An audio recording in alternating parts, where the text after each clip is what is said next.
Okay चलो last topic का इधर से हमें कंटिन्यू करना है। ओके लास्ट टॉपिक में क्या देखा था हमने, देख लेते एक बार छोटा सा रिवाइज।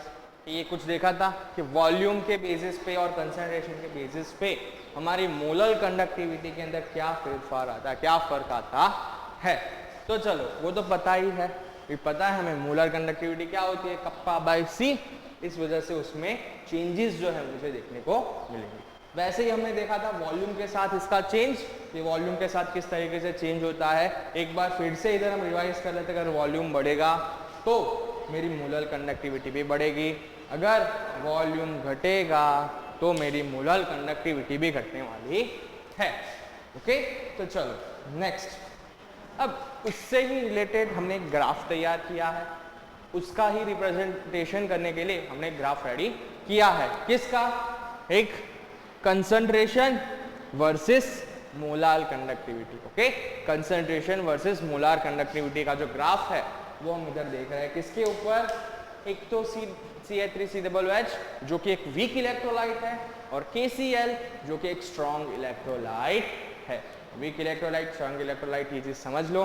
जो आयंस इजीली हमें जो भी पर्टिकुलर कंपाउंड है वो हमें इजीली आयन फॉर्म करके दे दे वो हो जाएंगे स्ट्रॉन्ग इलेक्ट्रोलाइट, और जो इजीली हमें आयन प्रिपेयर करके ना दे वो हो जाएंगे वीक इलेक्ट्रोलाइट्स। ओके तो यहाँ पे KCl है वो हमारा स्ट्रॉन्ग इलेक्ट्रोलाइट है, और CH3COOH जो है वो मेरा वीक इलेक्ट्रोलाइट है। अब देखो, अब हमने क्या किया, अंडर रूट ऑफ C और मोलार कंडक्टिविटी के बीच में ग्राफ बनाया। तो कुछ ग्राफ जो है मुझे ऐसा देखने को मिल रहा है।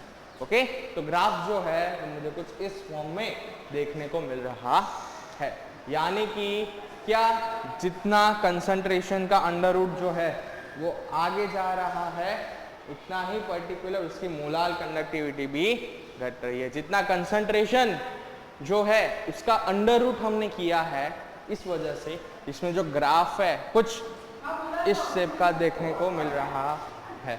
हाँ ओके तो चलो इतना पोर्शन क्लियर हुआ आपको। ओके नेक्स्ट, अब ये molar conductivity is equal to K kappa into volume, ये हमने देखा था।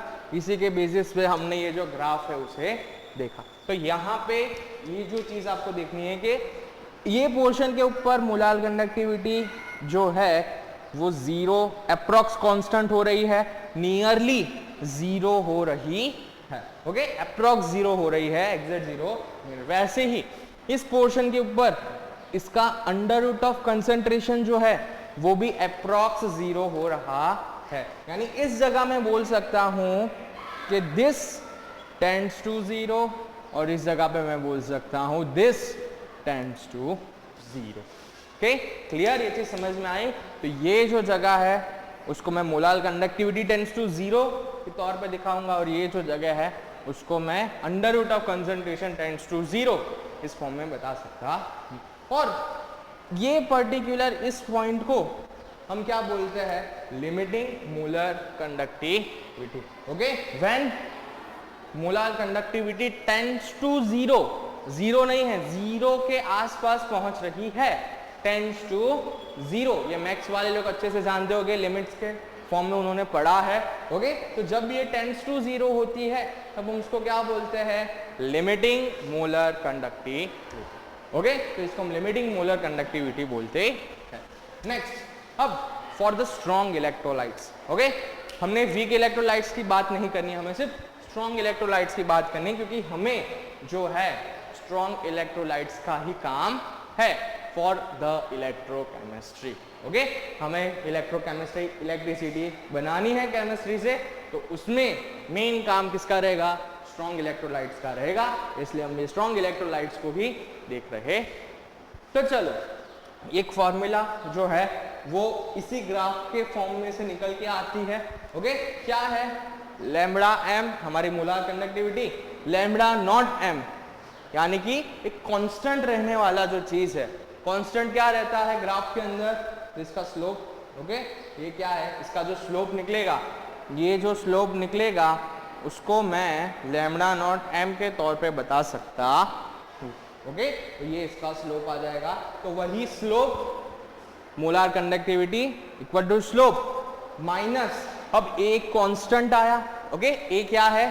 कांस्टेंट है जो कि डिपेंड करेगा टाइप ऑफ इलेक्ट्रोलाइट के ऊपर। किसके ऊपर? टाइप ऑफ इलेक्ट्रोलाइट के ऊपर डिपेंड करने वाला मेरा कांस्टेंट है। ओके, तो ये ए वाला portion clear. Okay, next C1/2। Okay, C⁻², यानी कि ये मेरी कंसंट्रेशन का अंडर रूट जो है वो है, वो तो हमें पता ही है, अंडर रूट ऑफ कंसंट्रेशन जो है वो ये देखने को मिलता है। तो फॉर द स्ट्रॉन्ग इलेक्ट्रोलाइट्स हमारे पास ये फॉर्मूला आ गई है। तो ये फॉर्मूला आपको ध्यान में रखना है, λm is equal to λ0m minus a into C⁻²।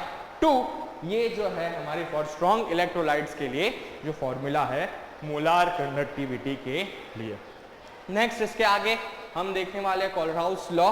Okay, वो इससे कनेक्टेड इंटरकनेक्टेड टॉपिक ही है। आपको मेनली इस चैप्टर में थियरिकल कोई भी चीज ज्यादा नहीं पूछी जाएगी। जिस थियरी के बारे में आपको बताऊंगा वो पूछी जा सकती है, पर मोस्टली आपको इसमें कैलकुलेटिव चीजें ही ज्यादा पूछी जाएगी, जैसे कि नर्स्ट इक्वेशन है, जैसे कि इसके रिलेटेड जो न्यूमेरिकल है वो भी हम आगे करेंगे। ऐसे ही जो फॉर्मूलाज पे हमें फोकस करना है, ओके, फॉर्मूलाज के ऊपर फोकस करेंगे तो हमें न्यूमेरिकल अच्छे से आएंगे। तो होप आपको जो स्ट्रॉन्ग इलेक्ट्रोलाइट है वो समझ में आ गया होगा।